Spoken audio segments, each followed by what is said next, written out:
février 2016, avec 400 €, enfin 397 € exactement, j'achète mes premiers 69 Ethereum. Donc c'était 5,76 € ou 5,81 €, je sais plus jamais le chiffre exact en tête. Et c'est comme ça que je démarre.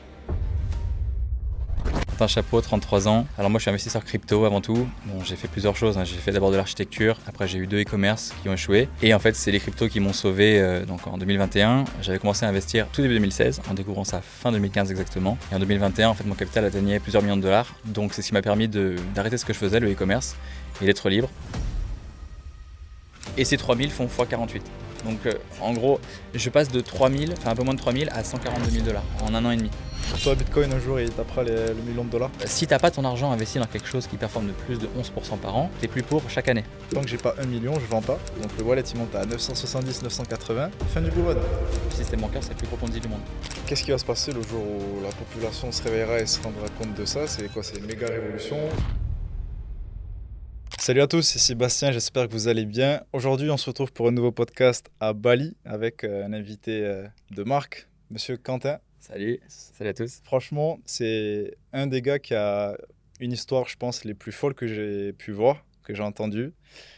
Monsieur qui a connu l'Ethereum à 5 €, Ouais, c'est ça? c'est ça. Ouais. Donc, il n'y en a pas beaucoup. Et dans ce podcast, on va parler de son histoire et de sa vision actuelle sur le monde de la crypto.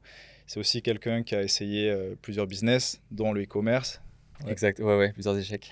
Ouais. Donc, on va parler de tout ça. Et bon, à l'heure d'aujourd'hui, c'est devenu quelqu'un de successful. Donc, on va voir qu'est-ce qui se cache derrière tout ça. Toutes les galères qu'il a pu avoir dans sa vie, parce qu'un entrepreneur sait gérer des galères. Donc, c'est parti. Let's go, Quentin. Pour ceux qui ne te connaîtraient pas, est-ce que tu peux te présenter rapidement à l'audience? Ok, Quentin Chapeau, 33 ans. Alors moi, je suis investisseur crypto avant tout. Bon, j'ai fait plusieurs choses, J'ai fait d'abord de l'architecture, après j'ai eu 2 e-commerce qui ont échoué. Et en fait, c'est les cryptos qui m'ont sauvé donc en 2021. J'avais commencé à investir tout début 2016, en découvrant ça fin 2015 exactement. Et en 2021, en fait, mon capital atteignait plusieurs millions de dollars. Donc c'est ce qui m'a permis d'arrêter ce que je faisais, le e-commerce, et d'être libre. Et puis en fait, de ça, en est découlé réussir en crypto. Ça fait 3 ans qu'on a lancé Réussir en crypto avec Christopher Wangan, mon associé. Ouais. C'est lui qui est venu me chercher pour me proposer ce projet, pour aider sa communauté d'abord. Et finalement, ça a pris énormément d'envergure parce qu'on aide du mieux qu'on peut un maximum de personnes à construire leur liberté grâce aux cryptos. Et aujourd'hui, on accompagne plus de 3000 personnes déjà. Donc c'est un super projet qui nous épanouit énormément et auquel on prend beaucoup de plaisir. Ok, trop cool. Donc ouais, tu as commencé avec du e-commerce. Donc ça remonte à... C'était en 2000... En réalité, j'ai commencé avec de l'architecture. Ok. Ouais, j'ai fait d'abord de l'alternance, puis après en freelance. Et après, si tu veux, pendant 10 ans, même en parallèle de projets que j'essayais de lancer, j'ai toujours fait de l'archi en parallèle. C'est ce qui me faisait manger, si tu veux. Même pendant mes études, je bossais en parallèle. Ok. Et e-commerce, tu as réussi à générer un peu d'argent ou pas? Moyen. Alors, c'était, je t'en parlais tout à l'heure, en 2016, j'habitais ici, à Bali. Ouais. Et j'étais là pour un stage en marketing d'affiliation. Okay. On développait un site de code promo qui s'appelait ecorey.fr à l'époque. Okay. Et en fait, c'était un stage, ça me plaisait pas tant que ça. Et à un moment donné, je rencontre Anne India, c'est une Indonésienne qui avait 19 ans et qui faisait 100 000 nets par mois avec son e-com, son dropshipping. Ouais. Elle vendait, tu sais, une culotte gainante, enfin, soi-disant une culotte gainante. En fait, tu reçois un truc qui fait pas de sens. Okay. Elle faisait beaucoup de volume. Et en fait, avec mes potes de l'époque, on se dit, putain, il y a un truc. Elle fait beaucoup d'argent quand même, cette fille. Ouais. On va essayer de faire pareil. Donc, gentiment, elle nous donne sa formation Shopify. Okay. Et on se lance tous les 3 de notre côté. Donc, j'ai un pote qui copie-colle son site en français et qui fait 800 K en 6 mois. Mon stagiaire de l'époque, qui s'appelle Étienne Mimi, que vous connaissez peut-être, qui a lancé une formation qui s'appelait Comme Millionnaire à l'époque, se lance, il fait 2,4 millions de CA, je crois, en un an. Après, il lance sa formation, etc. Donc, ça devait être en même temps ou juste avant Yomi. Ouais. Yomi, je sais pas exactement quand il a commencé. Yomi, je pense que c'était plus 2017-18 même. Donc ça devait être synchro. Yomi après, ouais, c'était ça, 2018. Et moi, je me lance un peu tardivement, peut-être 8 mois après eux. Et je fais que dalle, je dois faire 10 000 de CA en 6 mois. 7e mois de Noël, on fait 130 000 de CA. On a trouvé notre produit, c'était un produit pour les enfants, mois de Noël, ça cartonne. Ouais. On en vend 3 000 à 39 ou 30 €, je sais plus. Okay. Et avec ces 130 000 de CA, on génère un petit profit, mais une fois que tu as payé tout ce que tu as à payer, la TVA, etc., il te reste que dalle. En gros, on fait 20 000 de bénéfices. Okay. Et puis le mois suivant, janvier, on fait plus rien. Donc en fait, ça nous a un peu dégoûté, ça nous a saoulé. Et avec mon pote de l'époque que j'avais demandé de me rejoindre sur le projet. Et puis du coup, on s'est dit, bon, c'est pas tout à fait épanouissant comme projet. On vend des petites merdouilles chinoises qui mettent 3 semaines à arriver en France avec le e-packet à l'époque. Ouais. Et puis, on n'était pas très alignés avec ce qu'on faisait. Et si tu veux faire la recherche de produits, du Facebook Ads tous les jours, c'était pas mon pourquoi, tu vois. Clairement. Donc ça, c'était ma première expérience e-com, ouais. Ok, cool. Et du coup, ben, moi, ce qui m'intéresse, c'est la crypto, tu as été hyper early. Ouais. Comment tu as fait pour trouver, dénicher Ethereum à 5 euros alors qu'à l'époque, personne n'en parlait? Parce que là, on est en 2024, c'est facile. Ouais, ça On est en paraît évident pré-bull aujourd'hui, run, ouais, tout le monde en ouais, parle à la télé, Mm. Trump qui vient d'être élu président. Ouais, Ça fait les big news de partout, ouais, donc ouais, tout le c'est monde est au sûr. courant. Mais il y a des années en arrière, c'était pas du tout populaire. Donc comment tu as commencé à entendre parler de Ethereum? Bah, en fait, j'étais étudiant, donc à l'EM Grenoble. J'étais Ok, dans un master spé entrepreneur. Et mon meilleur pote de promo, qui s'appelait César, une tête qui ouais, s'intéressait beaucoup à la tech, à beaucoup de choses, un mec très ok, smart. Il me dit, viens, je t'emmène à un meet-up ce soir. Il y a un meet-up sur la blockchain et Ethereum. Ok, qu'est-ce que c'est? Bon, allons voir, c'était fin 2015. ok. Et puis bon, j'étais un peu curieux comme lui. On essayait de lancer une startup ensemble à l'époque. Et donc on découvre ça. Ok, je comprends qu'il y a un marché financier. Je comprends un petit peu la technologie. Ethereum, ok, bon, on comprend à peine ce qu'est Bitcoin déjà, tu vois. Mhm. Et puis bon, moi, je regarde ça de loin quelques semaines. Je vois le prix monter. Donc quand je l'ai découvert, il était à 82 centimes de dollars. Donc je vois le prix évoluer. Et en février, je crois que c'est exactement le 29 février 2016, avec 400 euros, enfin 397 euros exactement, j'achète mes premiers 69 Ethereum. Donc c'était 5,76 € ou 5,81 €, je n'ai plus jamais le chiffre exact en tête. Ok. Et c'est comme ça que je démarre. Je démarre comme ça dans le marché crypto, dans Ethereum, vraiment en tant que novice total, avec 400 euros. Alors juste, je te coupe. Ouais. À l'époque, comment tu fais pour acheter tes Ethers? Parce que là, même tu as les banques en ligne, Revolut, tu peux acheter tes cryptos avec Mm. des banques en ligne dans ce style-là. Donc c'est ultra simple de Maintenant, c'est nos beaucoup plus jours. simple, mais j'ai commencé Mais avec à Kraken. l'époque, ok, Kraken, ça existait déjà. Ouais, ouais, c'était déjà là. Ok, Il y avait déjà Kraken. C'est sûr qu'aujourd'hui, tu vas sur Revolut en 3 clics avec ton compte bancaire, tu achètes des cryptos et tu peux ouais, même le retirer de l'app. Donc c'est ouais. chouette. D'ailleurs, à parté, il y a plein de banques en ligne qui te proposent d'acheter des cryptos. En fait, c'est des indices crypto. Attention à toutes les autres hors Revolut. Vous achetez un indice, quand vous le revendez, c'est pour des euros, donc c'est une transaction taxable. Et là, tu peux partir à tes cryptos directement. Donc attention à la plateforme que vous choisissez. Ok. Donc Kraken. À l'époque, on stockait nos cryptos sur myetherwallet.com. Très peu de temps après, j'achète mon premier Ledger Nano S. Ça existait déjà Ledger à Ouais, l'époque? c'était Ok. le début de Ledger. Avec Eric Larchevêque ou il était là ou pas encore? Pour te dire, j'ai jamais vraiment suivi la boîte de près, mais Ok. alors pour en avoir entendu parler récemment, il me semble qu'ils sont 8 cofondateurs. Ah ok. Et donc Eric devait être là au début, logiquement. Ouais. Ok. Après, je sais pas exactement. Et voilà, c'est comme ça que j'ai démarré. Tu vois, je crois que c'est fin 2016 ou début 2017, je rajoute à peu près 2400 $, un truc comme ça. J'arrive à 3000 $ d'investis. Ouais. Et ces 3000 font x48. Donc en gros, je passe de 3000, enfin un peu moins de 3000 à 142 000 $ En l'espace en un de. an et demi. Ok. Enfin en 2 ans, grosso modo, à peu près 2 ans. C'était quoi ta réaction quand tu as vu un wallet, quand tu commençais à taper de 3K à 150K? C'est quand tu es débutant, tu te dis, ouais, tout roule, je suis un génie, j'ai compris tout avant tout le monde, donc à partir de là, j'ai rien à faire, je vais m'enrichir, tu vois. Ouais. Et ça, c'est le schéma psychologique sur un marché. Ouais. C'est que quand tu es en sommet de cycle et que tu démarres, tu comprends pas que c'est un cycle et que ça Ouais. va redescendre. Mm. Donc le truc, il est vertical comme ça, tu te poses même pas de questions, tu vois. C'est clair. Et bon, bah, j'ai rien vendu. C'est retombé à moins de 10 000 $ un an plus tard. De Et 150K, t'es passé à. ouais, 142K, c'est retombé à 9 900. Aïe. Ouais, bah ouais, c'est le jeu. Je sais même pas si j'ai arbitré dans la descente. J'ai dû tout garder ce que j'avais. J'avais peut-être du XRP, du XLM. Ok. J'avais acheté EOS en ICO. J'avais acheté, je sais plus, des trucs. Bon, les trucs qu'il y avait à l'époque, tu vois. C'était Ouais. la folie des ICO. Ouais. Et en fait, dans la descente, je me dis, bon, il y a un truc que j'ai pas compris. Donc, je me laisse pas faire comme ça, tu vois. Donc, je vais sur YouTube, j'essaie de trouver des réponses. Et puis, bon, à l'époque, il n'y avait pas grand-chose. Il n'y avait pas de francophones qui parlaient crypto. Mm. Il y avait quelques anglophones, mais très peu. Et bon, des profils très marginaux, tu vois. Et puis, en fait, je tombe sur un analyste particulier qui s'appelle Bob Lucas, qui, lui, a une stratégie particulière. Il suit des cycles. Ok. Donc, il a une méthode propre à lui qu'il a développée depuis 25 ans, où il suit sur les marchés tradis et la crypto des cycles. Et il a démontré que sur Bitcoin, tu avais le cycle de 4 ans. À l'époque, c'était une grande découverte, tu vois. Puis après, il a expliqué un peu plus en détail qu'il y avait aussi des cycles de 24 à 28 semaines, puis des cycles de 60 jours. Et ça, c'est une petite facette de mes analyses aujourd'hui, tu vois. Mm. Mais ça m'a bien aidé en 2018 à comprendre que j'avais une seconde chance avec ce marché. Ouais. Et que fin 2018, potentiellement, si j'investissais beaucoup, peut-être que je pouvais faire un bon coup et surfer un cycle suivant. Et en fait, c'est exactement ce qui s'est passé. Pendant 2018, si tu veux, j'ai épargné tout ce que je pouvais. Donc, les 20 000 de mon premier com. J'ai épargné 20 000 d'une petite plus-value immobilière. Et j'ai fait beaucoup d'heures en freelance pour épargner 14 000 de plus. Ok. En fait, je parle en dollars, ça faisait 54 000 dollars. All-in. Ouais, all-in. J'achète 2 bitcoins, j'achète beaucoup d'Ethereum, j'achète du Cardano, du VeChain, tout en bas, fin 2018 et tout début 2019. Ok. Et en fait, je tente ma deuxième chance comme ça. Et sur la montée qui a suivi, j'ai remis 15 000 dans le début du bull run suivant. Et du coup, ces 54 000 dollars, ils font à fois 50 sur le cycle dernier. Les 15 000 que j'ai rajouté derrière, je ne sais pas exactement le multiple que j'ai fait, je ne me souviens plus, mais ça devait être à peu près la même grandeur, puisque j'avais acheté sans Ether à 10 000 dans le creux du Covid, avec 10 000 à 100 dollars, je veux dire. Ouais.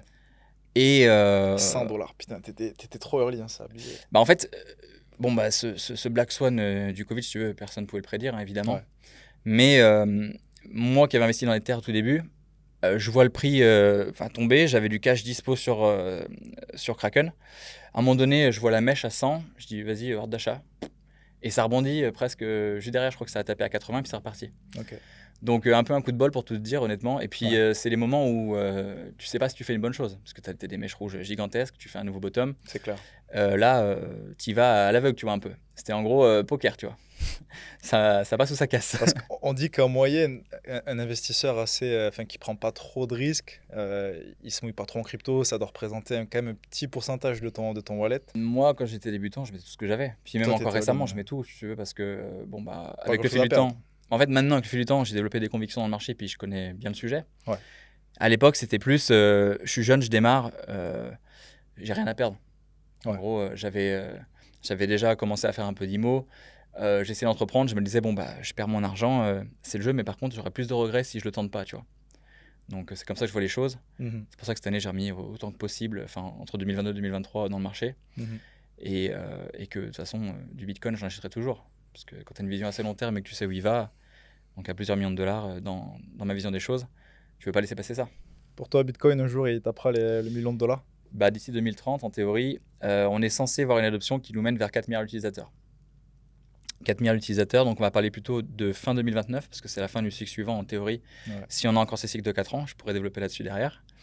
4 milliards d'utilisateurs, fin 2029, ça fait en théorie un marché qui fait un x40 dans sa globalité, passant de 2 500 milliards de dollars à 100 000 milliards de dollars.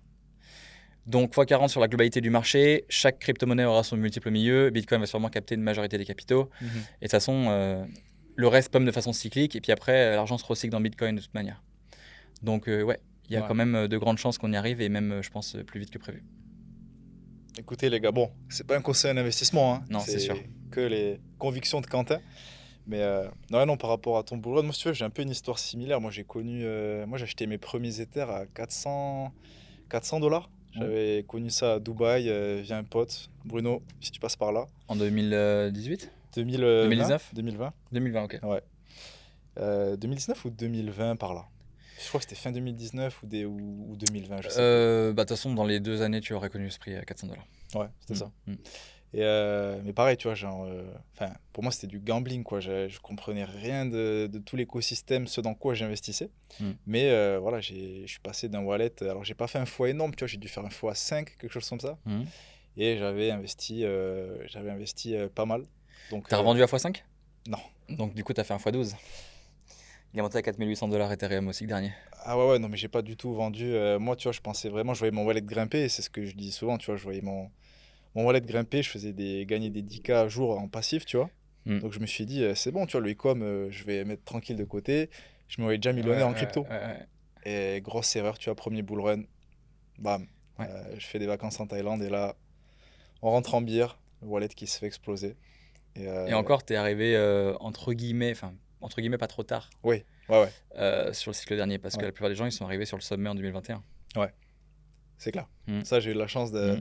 le network, tu vois, d'avoir un network... Tu les as gardés, les Ethers? Ouais, j'en ai. J'ai accumulé du coup depuis les 2 dernières années, quoi. Ouais, donc en fait, si tu regardes assez long terme, t'as toujours été en profit. Non, parce que quand j'étais en Thaïlande, j'avais vendu parce que je pensais vraiment, tu vois, que j'allais... Ouais, dans la j'ai descente, oublié t'as de eu peur. préciser, mais dans la descente, ouais. T'as vendu avec un gain ou en perte? Ouais, j'étais en gain, mais un léger gain comparé à ce que potentiellement j'aurais pu cash out au top, même si tu cash out jamais au top. Mais Enfin, C'est souvent ce qui se plusieurs passe. centaines de milliers d'euros, quoi, de En général, potentiel perte. tu revends à break-even juste pour dire, bon, c'est bon, moi, j'ai rien perdu, tu vois. Bon, j'ai fait un petit bénéf, mais mentalement, c'est relou. Tu passes de potentielles centaines de milliers d'euros à, bon, ben, finalement, tu vas juste prendre quelques dizaines de milliers d'euros. Ouais, Merci au suivant, c'est quoi. le jeu du marché et c'est la partie la plus difficile, c'est de savoir revendre. Ouais. Donc là, on est en plein là-dedans, dans Réussir en crypto, c'est la stratégie de sortie. Bon, bah, nous, moi, j'ai construit un cadre qui est vraiment complexe, si tu veux, au fil des années. Enfin, pour moi, il est complexe, mais je le simplifie au maximum pour mes membres. Mhm. Mais en gros, tu es obligé d'avoir une vision très large, à 360 degrés, si tu veux comprendre vraiment tout ce qui se passe, et du coup, pouvoir avoir une stratégie qui fait du sens.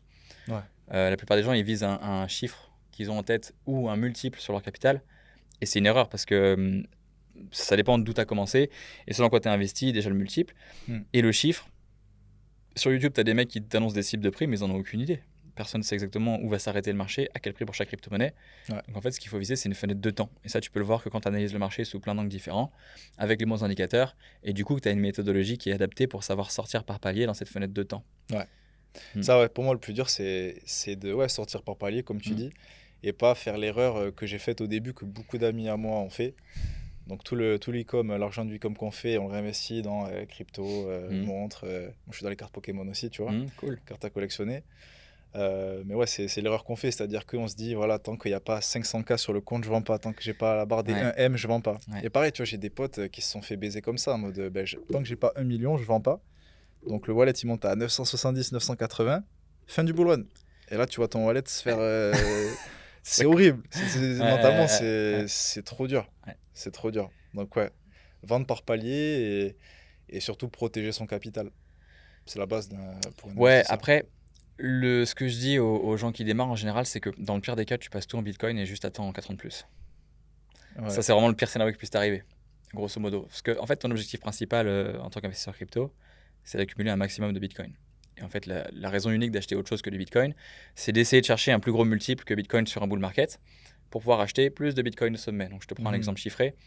Tu as acheté 2 Bitcoins en bas de cycle, il y en a un que tu gardes en sécu, et il y en a un que tu vas diversifier. Donc, ce Bitcoin-là, tu le revends pour acheter 10 altcoins. Le but, c'est que ce Bitcoin que tu as diversifié, le capital que tu as là, en sommet de cycle, il ne valent plus l'équivalent de 1 Bitcoin, mais qui valent l'équivalent de 3, 5, 10 Bitcoins dans le meilleur des cas. Du coup, en sommet de cycle, tu n'as plus 1, mais tu as, mettons, 4 BTC. Tu as un Bitcoin complet et des altcoins qui valent 3 Bitcoins. Ouais. Et donc là, tu peux en vendre l'équivalent d'un. Du coup, tu as 2 BTC que tu mets de côté. Et le reste, tu le cash out et tu fais autre chose avec. Tu fais de l'immobilier, tu le gardes en stablecoin pour acheter en bas de cycle suivant, tu peux acheter des actifs tokenisés. Ouais. Tu vois, il y a plein de possibilités. Ok, cool.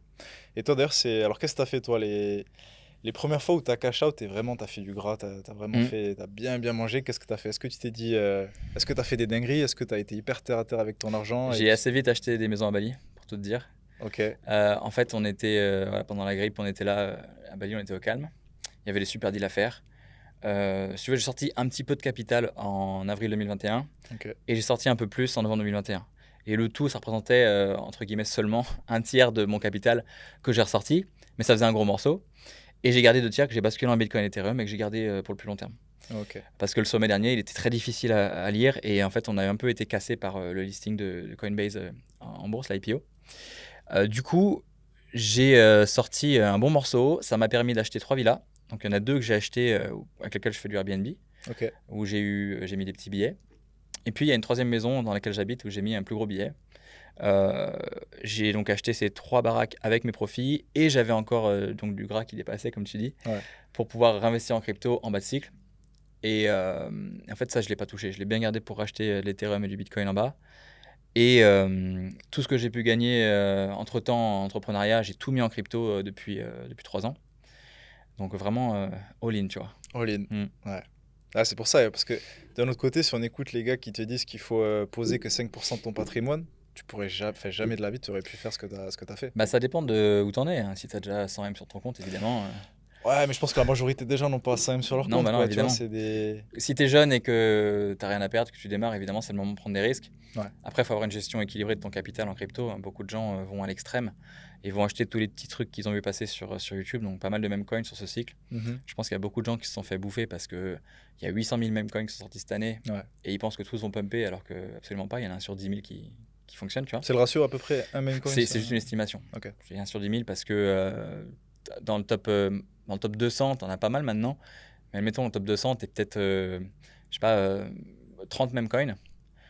Tu vois, 30 meme coins qui font une vraie belle plus-value et qui sont à une position intéressante aujourd'hui, versus 800 000 sorties dans l'année, tu vois le délire. Juste un meme-coin pour ceux qui connaîtraient pas ce que c'est un projet qui a pas vraiment de fondamentaux. Du tout, ouais. C'est un meme coin, c'est un culte autour d'une icône et un bon marketing. Grosso Exemple, modo, c'est si tu peux donner. exemple With. Dog with Hat, c'est un meme coin un peu dans la lignée de Dogecoin et Shiba. Donc, grosso modo, c'est une figure avec une tête de chien avec un bonnet. Ça paraît con. Ah ouais. Mais en fait, tous les gens qui démarrent, oh, elle est sympa cette image, je vais mettre un billet là-dessus. C'est comme ça que ça se lance, tu vois. Il suffit que la team, elle mette un gros budget sur le marketing via les réseaux sociaux, notamment Twitter au début, plus qu'elle génère assez de volume de transactions au début, parce qu'un meme coin, ça coûte quand même. Il faut investir aujourd'hui peut-être une centaine d'Ethereum qui commence à être visible sur les échanges, enfin sur les échanges décentralisés. Il suffit qu'il y ait une icône intéressante. Souvent, c'est mieux si c'est une icône qu'on connaît déjà, qui est rattachée à quelque chose de déjà connu. Plus du marketing, plus un événement rattaché à l'icône en question, ça peut faire pumper le truc. Ouais. C'est assez difficile de déceler des bons meme coins pour tout te dire. Et WIF, moi, je l'aime beaucoup parce que c'est le préféré du retail. Là, actuellement, on a rechargé fort juste avant qu'il fasse 1x2 récemment parce que il y avait un setup qui se montrait. Et en fait, ils ont un gros budget marketing. Par exemple, ils ont levé 700 000 pour afficher l'icône WIF sur la sphère à Las Vegas. Okay. Ils ont encore le budget dans un compte, ils ne l'ont pas encore fait. S'ils le font un jour, c'est le genre de truc qui donne vachement de visibilité à un token comme ça. Et c'est tout ce qu'on veut pour celui-là, tu vois. Okay. Après, évidemment, ça représente une toute petite partie de mon capital, les mêmes coins. Voilà, c'est ce et moi, la majorité, c'est de la fonda. Voilà. Ouais. Ça, c'est les projets, on appelle ça degen, où tu peux permettre, voilà, c'est du gambling. Pour moi, c'est 5% de mon capital max, le degen. Et dans le degen, il y a du meme coin, et puis il y a des petits tokens fonda, mais tout petits, quoi. Ok. Et alors d'aujourd'hui, comment ça se fait que tu as des convictions aussi fortes sur cet écosystème de la crypto? Parce que, tu vois, moi, ce que j'entends beaucoup, je côtoie beaucoup d'entrepreneurs, mais aussi beaucoup de gens qui ont une vie normale, tu vois, qui ne sont pas du tout entrepreneurs, un taf normal et qui sont épanouis. Et ils me disent tous, mais si c'était aussi facile que ça, si tous les 4 ans, il y aurait un cycle, tout le monde le ferait. C'est ce que tout le monde se dit à chaque cycle. Ouais. Et puis ces mêmes personnes, ils viennent acheter au sommet. Parce qu'ils disent, ah putain, si en fait ça part, merde, moi aussi je veux participer, tu vois. En fait, c'est exactement ça, c'est les phases psychologiques qu'on connaît à chaque cycle financier. C'était pareil pour la bulle Internet, pour la bulle de l'or, pour tout. En fait, moi, mes convictions, elles partent d'abord de Bitcoin. En soi, il faut scinder Bitcoin avec le reste du marché. Tu as Bitcoin en tant que réserve de valeur qui a amené à la technologie blockchain. Et puis, tu as tout le reste qui vient en fait disrupter des industries avec la technologie blockchain, qui permet d'enlever un acteur central et du coup de créer de la confiance avec un réseau, un réseau d'ordinateurs qui viennent valider les transactions, permettre l'échange de données, etc. Tout ça, ça vient certifier en fait un paquet d'industries qui aurait pu être corrompu. Ça, c'est la partie tech, où on va surfer tout ça sur un cycle, mais pas sur deux. Quand tu regardes le top 30 de 2017, il n'y a aucune crypto qui a fait un nouveau sommet en 2021. Ce qui veut dire qu'il y a des narratifs, il y a des tendances d'un cycle à l'autre. Du coup, il faut vraiment analyser ça de cycle en cycle. Et il y a un timing spécifique pour acheter les altcoins, qui est assez compliqué à suivre, si tu n'es pas guidé. Et en fait, l'autre côté, il y a Bitcoin. Et ma conviction, elle part vraiment de là, c'est Bitcoin, c'est la réserve de valeur ultime, qui permet à n'importe qui, déjà avant tout, de protéger son pouvoir d'achat. C'est-à-dire que la raison pour laquelle Bitcoin existe, c'est parce que on a aujourd'hui des États avec des banques centrales qui abusent de leur pouvoir, qui est de l'impression monétaire. Tous les 4 ans, ils refinancent leurs dettes, les États, en imprimant énormément d'argent pour acheter des obligations d'État. Quand ils font ça, ils augmentent la masse monétaire. Quand elle augmente, ça dévalue sa valeur et donc ton pouvoir d'achat. Et en fait, quand tu regardes juste le dollar, depuis 100 ans, il a perdu 99,9% de sa valeur. Tu pouvais acheter 30 barres de chocolat dans les années 10, 40 bouteilles de coca dans les années 40, ou 20 bouteilles de coca dans les années 40, et là, à peine un café à McDo avec $1. Donc ça, c'est vraiment l'inflation. L'inflation, c'est la dévaluation de ta monnaie. Donc ça, on le subit aujourd'hui, et chaque année, on est de plus en plus pauvre. Et d'ailleurs, à parté, on est de plus en plus pauvre de 11% chaque année à cause de l'impression monétaire, principalement du dollar qui bat que le reste du monde. J'avais entendu, c'était 4-5%, non? En fait, 4%, c'est le Customer Price Index, l'indice des prix de la consommation que te donnent les médias. Ça, c'est le chiffre qu'ils te disent pour te mettre un écran de fumée. En fait, ils prennent un panier moyen de consommation et chaque année, ils se basent sur l'évolution des prix de ce panier. Sauf qu'ils trichent parce que tous les ans, ce qui coûte cher, ils le retirent, ils le remplacent. Par exemple, on enlève la viande, on met un steak de soja à la place. Donc ça, c'est juste un leurre. La vraie inflation, c'est la vitesse à laquelle on imprime de la monnaie. Donc grosso modo, pendant la grippe, on a imprimé 50% de tous les dollars en circulation, donc on a divisé par 2 ton pouvoir d'achat. C'est pour ça que tous les actifs montent en prix, que tout ce que tu consommes monte en prix, et grosso modo, Si tu n'as pas ton argent investi dans quelque chose qui performe de plus de 11% par an, tu es plus pauvre chaque année. Donc, il n'y a pas grand-chose qui performe plus. C'est principalement les cryptos et le Nasdaq ces dernières années. Le reste, non. Et les cryptos, c'est le pari le plus asymétrique à ce niveau-là. C'est vraiment l'endroit où tu vas gagner en pouvoir d'achat parce que tu as Bitcoin, Ethereum et Solana principalement qui surperforment très largement l'inflation.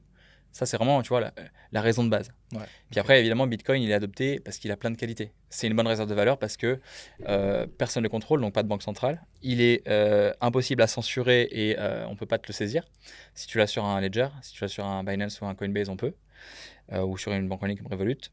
Ouais. Il est facile à diviser, à transporter, donc tu peux passer les frontières avec, pas de problème, dans une clé Ledger. Et en fait, ça fait beaucoup de qualité. Et la principale, c'est qu'il a une quantité limitée. Il n'y aura jamais plus de 21 millions de Bitcoin. Mhm. Il y en a déjà plus de 20 millions en circulation. Il faudra 100 ans pour miner le million qui reste. Et en fait, ça fait que tu as un actif qui a énormément de qualité, qu'aucune entité peut manipuler. Personne ne peut en imprimer plus que ce qui est prévu. Tu as un actif qui a beaucoup de qualité et en plus qui te protège contre l'inflation. Ouais. Donc, si tu veux, le monde a compris que c'était la meilleure réserve de valeur au monde. Et c'est pour ça qu'il y a de plus en plus de monde qui l'adopte à chaque cycle. Et que là, maintenant, on a les États qui veulent en accumuler le plus possible. Des boîtes comme MicroStrategy qui en achètent pour des milliards. Mhm. Les grands fonds qui lancent des ETF. Voilà. BlackRock. C'est vraiment la notion de base, c'est ça. C'est réserve de valeur.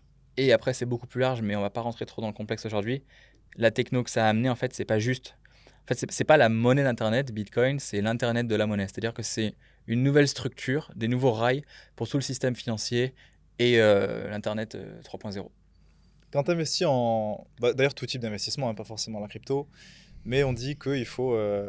Enfin, moi, c'est ce que je pense d'ailleurs, c'est au moins avoir 6 mois, tu vois, pour les gens qui n'ont pas forcément un gros capital, de quoi avoir comme net worth, tu vois, comme patrimoine, de quoi avoir au moins 6 mois pour couvrir tes dépenses, ton train de vie, lifestyle, ce que tu veux, mais tout le reste doit être investi. Et moi, tu vois, j'ai beaucoup de potes qui, tu vois, ont pas mal d'argent, mais juste, ils veulent avoir genre 20-30K sur le compte, et tout le reste, tout l'excédent, ça part en investissement, et ça fait des bébés en investissement, et je partage aussi, tu vois, cette opinion-là. Ça sert à rien d'avoir 500K, 1M, 2M sur le compte, mais prends le minimum, ce dont tu as quoi besoin pour, si tu fais des voyages, ça dépend de ton lifestyle, faut bien se connaître. 6 mois à 1 an, et après tout le reste, il faut que ça parte en investissement.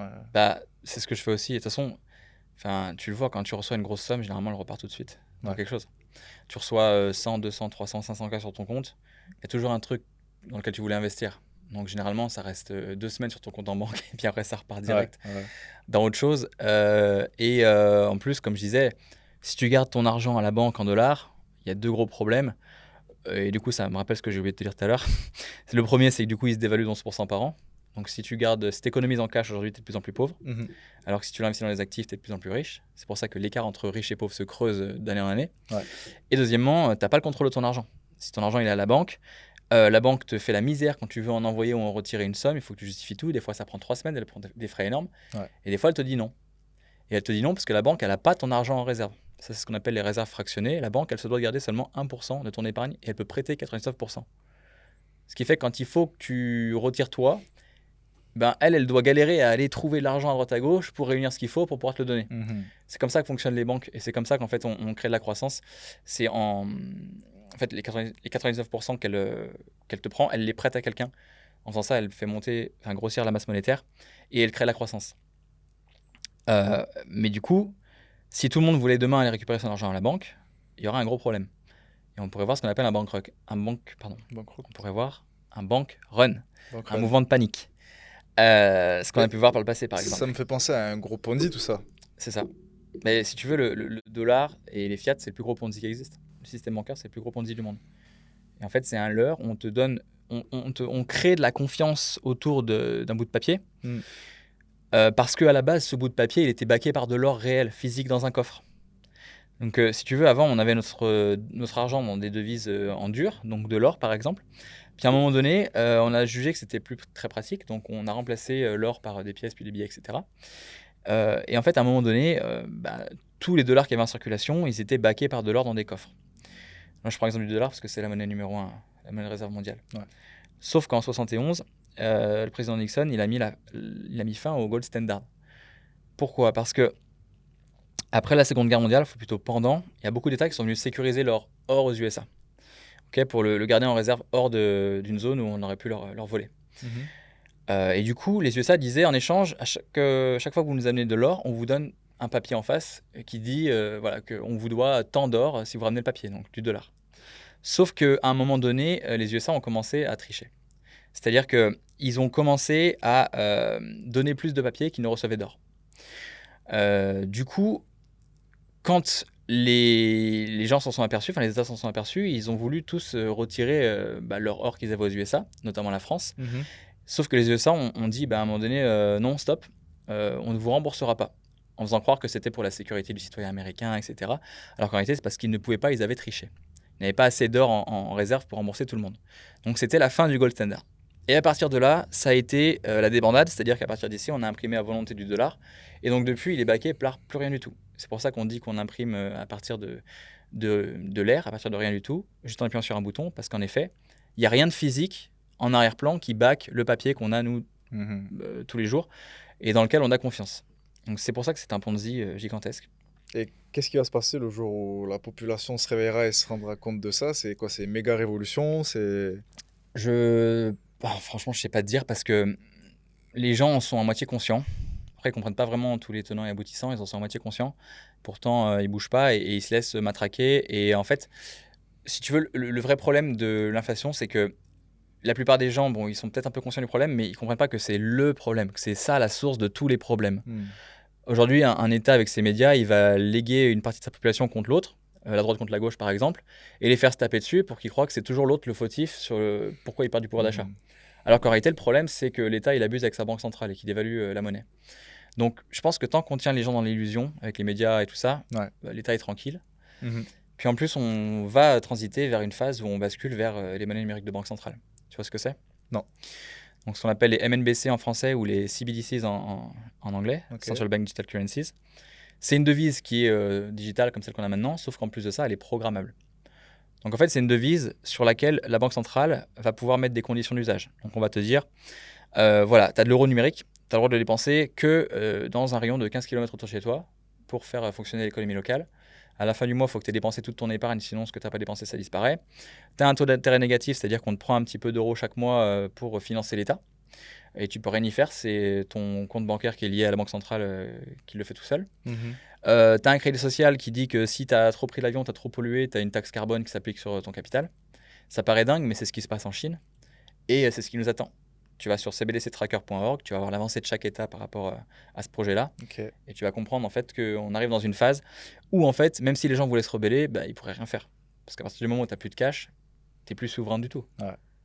L'État, c'est absolument tout ce que tu fais, ce que tu achètes, et te dicte ce que tu peux faire en fait. Donc c'est encore, tu vois, quand je parlais de contrôle, c'est encore une raison majeure pour laquelle Bitcoin est super important aujourd'hui. Parce que sur Bitcoin, tu as le plein contrôle, tu es souverain. Si c'est sur ta ledger. Voilà. Not your key, not your crypto. Exactement. Ouais. Donc éviter de laisser sur les exchanges. Il y a toujours des risques. Tu as vu FTX aussi le dernier. Ouais. Il y a d'une part les exchanges qui peuvent faire faillite, et puis il y a aussi les exchanges qui peuvent simplement, à un moment donné, se voir imposer par un État de verrouiller les comptes de ses citoyens. Par exemple, il y a eu des soucis avec la Russie il y a quelques temps. Les plateformes d'exchange, je pense qu'ils ont dû galérer pour ne pas avoir à verrouiller les comptes des Russes pendant une certaine période. Et puis, admettons, pour une raison X ou Y, tu ne réponds pas au CGV de la plateforme, elle peut te verrouiller tes fonds et t'emmerder pendant longtemps comme ça, tu vois. Ouais. Donc, il faut toujours les avoir sur un portefeuille décentralisé. Donc, le plus... celui qui est gratuit et facile d'usage, c'est Phantom. Donc c'est une extension pour le navigateur, mais c'est assez facile à hacker. Disons que tu peux facilement faire une boulette, aller cliquer sur le mauvais lien ou utiliser le mauvais site et te le faire vider. Ça arrive même aux expérimentés. Donc la partie sécure, c'est plutôt un ledger. Tu vas sur ledger.com, tu achètes ton ledger, jamais ailleurs, tu peux recevoir un faux. Et après, le deal, c'est de bien sécuriser ta phrase de sécurité, ta seed phrase. Donc petit conseil, moi, ce que je suggère, c'est que la phrase de sécurité, déjà, elle doit jamais être prise en photo, jamais être écrite sur un ordinateur ou un téléphone. C'est toujours sur une feuille de papier, au crayon, et la feuille de papier, tu la prends jamais en photo, tu la passes pas devant une caméra, tu coupes ta feuille en deux, et tu vas sécuriser tes deux moitiés de seed phrase dans deux endroits safe. Donc, par exemple, dans un coffre à la banque et dans un coffre à ton bureau, je dis une bêtise. Et le troisième pilier de ta sécurité, c'est donc la clé Ledger, que tu peux avoir avec toi ou toi Ouais, qui vois. old school, quoi. Moyen traditionnel, mais au moins, tu es sûr que Ouais. tu prends pas de risque. Voilà. Et après, si tu veux le niveau de sécurité au-dessus, c'est bah, la clé Ledger, tu l'as jamais avec toi. Elle est aussi dans un coffre à la banque. Parce que bah, c'est facile de t'attaquer finalement avec une arme et de te demander le code PIN de ta clé Ledger, tu vois. Ouais. Donc, à minima, quand tu as un gros capital, tu fais ça. Et le level 3 en sécurité, c'est ce que je fais moi, c'est le multi-signature. C'est-à-dire que tu as un smart contract qui détient des cryptos. Il faut 3 portefeuilles décentralisés pour ouvrir le smart contract, qui chacun sont sécurisés ou je les ai pas chez moi, tu vois. Ok, Donc, ça dépend de à quel niveau tu es, la taille de ton capital. bien sûr. Ouais. Et à un moment donné, c'est obligatoire. Ok, ouais. Et alors, un des points auxquels il faut vraiment faire attention en crypto, moi j'ai un pote qui investissait dans les cryptos bien avant moi. Euh, et il avait sa thune sur, enfin ses cryptos sur MetaMask et il s'est fait siphonner son wallet. Il avait 6 chiffres, quelque chose comme ça, Merde. Il a mis sa seed phrase aux sur un mauvais alentours des site. 100K. Bah, email, alors qu'il le sait, tu vois. On lui a dit, enfin répété, enfin il le sait, il s'enseigne depuis des années. Mais comme quoi, même avec des, enfin même quand tu as de la knowledge et ça peut arriver quoi, même à des gens expérimentés. Donc Ouais. vraiment l'aspect sécurité en crypto, Hmm. c'est quand tu veux investir, il faut vraiment bien se former fait partie des là-dedans. bases vitales. C'est ouais, vital. C'est Ouais. clair. Ouais. Bah, ça m'est arrivé, moi, de perdre bêtement des trucs, même encore l'année dernière, tu vois. J'ai un membre qui me demande si le site qu'il a vu pour le airdrop de Celestia, c'est le bon. Je regarde vite fait. Je fais un petit test comme ça, je regarde. Puis je vois une transaction qui passe. Je clique sans trop regarder, tu vois. Et ça change de réseau. Je me dis, il y a un truc qui est curieux là. En fait, je me suis fait tirer. J'avais 5000 balles d'Ethereum qui traînaient, tu vois. Et bon, bah, parti. Et il y avait une transaction pending de un truc genre 140 Ethers que j'ai pu refuser à temps, tu vois, et Oh, déconnecter putain. mon wallet. Ouais. Mais tu te dis, putain, ça fait chier quoi. Même toi qui es avancé, tu peux te faire avoir. Ouais. Donc, Ouais. donc attention. Ouais. Attention les gars, si vous investissez en crypto, ça peut vous mettre très bien, mais ouais, faites bien vos recherches par rapport à ça, l'aspect sécuritaire. Et, euh, et ouais, mettre sur une clé Ledger, bien acheter sa clé Ledger sur le bon site. Que sur Et ledger.com, pas ailleurs. ouais, Jamais ailleurs. ledger.com, par ailleurs.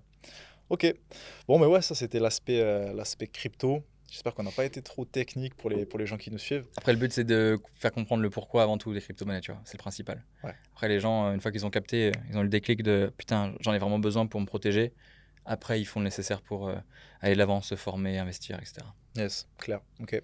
Bon, aujourd'hui on est à Bali. Hmm.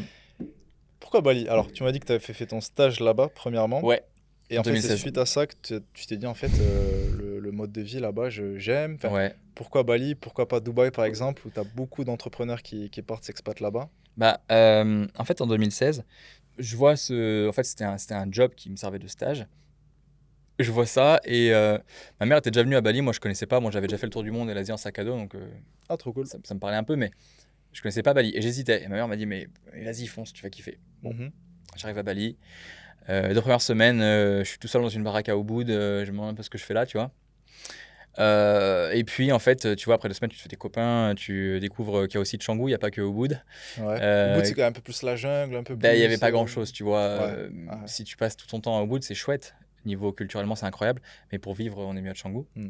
Bon, bref, après du temps, je commence à prendre mes marques. Puis finalement, je me redécouvre ici, tu vois. Ça me rappelait mon tour du monde. Ça m'a fait un grand bien de revenir ici. Et puis après 6 mois, je me dis, mais je veux pas partir, quoi. Je suis trop bien ici. Je suis complètement aligné avec moi-même. Je suis entouré de gens intéressants, d'entrepreneurs, d'investisseurs. J'apprends plein de trucs. Ouais. J'évolue. À l'époque, Canggu, en plus, c'était pas la folie comme c'est maintenant. Tu vois, c'était super vert. C'était hyper agréable. Et donc, je pars à contre-cœur parce que je devais présenter ma thèse pour mon master spé. J'avais un projet IMO et j'avais une ex-copine qui m'attendait en France. Ok. Et en fait, ça a été dur. Rentrer de Bali, l'horreur. Tu vois, pendant un an, je suis en France, je sais pas ce que je fous là. Un an après, je reviens à Bali pour un mois parce que je voulais absolument passer un peu de temps ici, en 2017. Je reviens en France parce que projet, etc. Mhm. Et en fait, j'avais qu'une envie, c'était de revenir vivre ici. Donc, on voulait revenir début 2020, on s'est fait coincer par la grippe. Dès qu'il y a eu une fenêtre fin 2020, j'ai pris le premier avion et ciao. Ouais. Et c'est la meilleure décision de ma vie. Trop cool. Je te jure, Ouais. la liberté qu'on a ici. En plus, on avait l'île que pour nous pendant un an et demi, puisqu'elle était fermée. Ouais. C'était incroyable, on était en Incroyable. vélo dans les rues. Ouais. C'était dingue. Trop bien. Moi, ce que je kiffe ici, mec, c'est le cadre de vie que tu peux avoir, c'est-à-dire les salles de gym, elles sont au top. Mm. Franchement, bien mieux que ce que je peux retrouver sais que même à Dubaï, les salles de gym, c'est du même acabit, c'est le même level, hein. Ah ouais? Les structures et tout, franchement, il y a rien à envier à Dubaï. OK. Niveau prix, les gyms, c'est un peu les mêmes prix que Dubaï, c'est 100, 120 balles ton abonnement Ouais, de mois. minimum, hein. Ouais. On dit tu 200 ici, hein. 200? Ok. Ouais, si Ok, tu vas à ok. Long Gym ou Body Factory ou enfin les gyms en tendance, quoi, ouais, t'en as pour 200 balles par mois. Ouais. Avec le Recovery Center, C'est etc. marrant les différences qu'il y a parce qu'en France, ouais, tu payes ton Basic Fit ou ton Fitness Park à 20-30 balles Hmm. par mois. Ici, c'est 10 fois plus cher. Alors que Après, la food, par exemple, bah, ça va être l'inverse. En France, tu vas peut-être payer un. Quoique, tu as des restos aussi assez chers à Canggu. En vrai. en fait, les gyms, je pense que l'explication, elle est double. Par rapport à un Basic Fit, bah, évidemment, ils font pas d'économie d'échelle. Et en plus, il y a 100% de taxes à l'import quand tu amènes quelque chose en Indonésie. Hmm. Je pense que les machines leur coûtent cher. Ouais. Puis, ça fait partie du lifestyle des gens ici. Il y a Ouais. beaucoup de coachs, influenceurs dans tous les domaines, puis beaucoup en sport. Donc, ces gens, c'est leur métier. Donc, au début, il y avait que Body Factory qui était très cher à Canggu.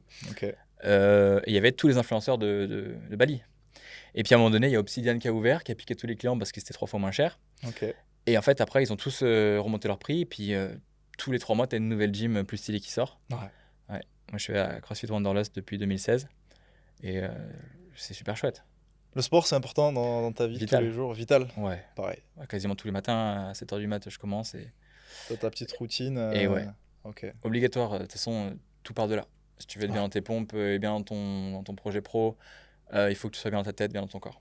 Ok. C'est obligatoire. C'est quoi la journée type de Quentin? Il se réveille à quelle heure? Il fait quoi? Je me lève à 6h30. J'essaie d'être avant 7h au sport. Petit cappuccino. Je commence le sport. J'en ai pour 1h30 avec les petits temps perdus au milieu. Un shaker de prot là-bas. Je rentre chez moi. 5 minutes piscine soleil et je me mets à bosser. Donc en général, tu vois, à 9h, je démarre. Ok. Souvent, j'ai des journées qui sont bien denses. Je cours après le temps à mort, surtout actuellement. Mhm. Et je regarde pas mon téléphone avant 16 à 18h, tu vois. Je fais en sorte Ah ouais? d'être coupé. Bah ouais, bah déjà, on a 7 heures d'avance sur la France, donc on peut. Ouais. Et en plus, tu commences à regarder le tel avant, c'est mort, t'avances pas sur la tâche primaire. Donc c'est comme ça que je fonctionne. Et tu te mets en mode avion et. Ouais. Ok. Et un soir sur deux, on dîne avec des copains sur Bali et ça, c'est chouette. Tu vois, un des pourquoi de Bali, c'est parce que c'est ultra social. Ouais. Tous les jours, tu rencontres des gens intéressants, tu dînes avec tes potes tout le temps, tu peux faire le tour de l'île tous les week-ends, tu as des super trucs à faire. Donc voilà, c'est ça la journée type. Et puis, comme je dis souvent, ici, on est moins dans le schéma semaine et week-end. Mhm. On est tous entrepreneurs, donc en fait, on bosse tous les jours. Et puis, quand on a besoin, on se prend 3-4 jours à Ubud, dans le sud, avec des potes. On se loue Ouais. une belle maison et on se fait plaisir, tu vois. Trop bien. Ouais. Ouais. Ou alors, tu vois, cette année, on a pas mal bougé depuis un an, mais avec des potes, cette année, on a fait Dubaï, on a fait le Brésil, on a fait le Japon, on a fait Singapour et les Komodo. Ok. Japon, t'as kiffé? Ouais, c'était la deuxième fois, ouais, j'ai bien Je aimé. pense que je vais y aller après la Thaïlande. Ouais, Combien de c'est temps t'étais resté là-bas? c'est chouette. J'y suis resté 10 jours. 10 jours. Ok. J'y étais il y a 10 ans pour mon tour du monde. J'avais trop aimé, vraiment trop aimé, en mode backpack, fauché, pas de budget, tu vois. Et là, j'ai aimé, mais j'ai beaucoup moins aimé. Parce Ok. que les gens sont beaucoup moins cool qu'il y a 10 ans. Ok. Il y a une vraie haine des touristes maintenant qui se ressent. Je trouve ça dommage. Mais ça reste un pays qui culturellement est unique et incroyable à voir. Ouais. Faut le faire au moins Ouais. une fois, ouais, je pense. Ok. Ouais, donc tu vois, le quotidien, c'est vraiment. Le focus à Bali, c'est la productivité. C'est-à-dire que en France, on a plein de choses qui nous polluent la tête. Il y a l'environnement, les gens, les médias, les impôts, l'URSSAF, les factures, les flashs au radar, toutes ces mauvaises nouvelles que tu as tous les jours, le T'as coût pas de de la vie. radar ici? Non. Ouais, c'est ce que je me disais Donc tout tu à vois, tout ça, ça te pourrit la tête. Ouais. C'est tous les trucs qu'on n'a pas à Bali. À Bali, donc déjà, tu as ça en moins, tu n'as quasiment pas d'impôts. Tu n'as pas de code de la route, tu n'as pas d'URSSAF. L'eau est gratuite, parce qu'on a des puits. Comment dire, t'es pas emmerdé parce que t'as pas besoin de gérer ta maison, t'as du staff pour faire le ménage. Tu cuisines pas parce que tu vas au restaurant tout le temps, enfin, du Ouais. moins tu commandes au moins. Ouais, ouais. Ça fait beaucoup de choses qui t'enlèvent un poids. Puis aussi, on n'a pas de médias, on n'a pas de télé, on n'a pas de. C'est cette pollution qu'on n'a plus qui nous permet d'être bien dans nos pompes. Ouais. Et on se focus que sur une chose, c'est OK, bonne séance de sport et gros boulot bien productif. Et du coup, tu avances beaucoup plus dans tes projets. Mhm. Et ça, c'est pour ça qu'il y a beaucoup de gens qui sont venus à Bali, Mhm. pour l'aspect liberté, et en plus parce qu'ils peuvent avancer dans leur projet, tu vois. Moi, ce que je te disais en off tout à l'heure, tu as pas mal de gens à Dubaï, tu sais, qui taillent un peu Bali en mode c'est le digital nomade qui gagne 1K5, 2K le mois Ouais. et il va flex là-bas.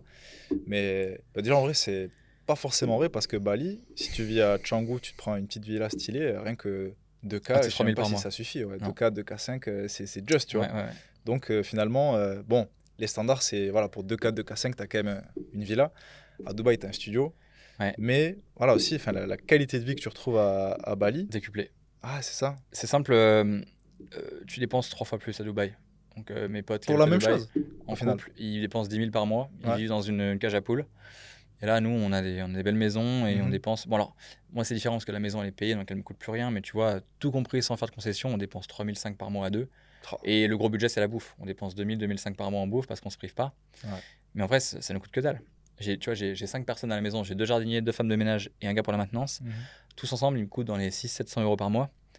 Pour te dire à quel point on a une qualité de vie énorme. On n'a pas de voiture, pas d'assurance voiture, pas de. Scooter, Le juste. scooter avec l'essence, c'est 100 balles par mois si tu le loues.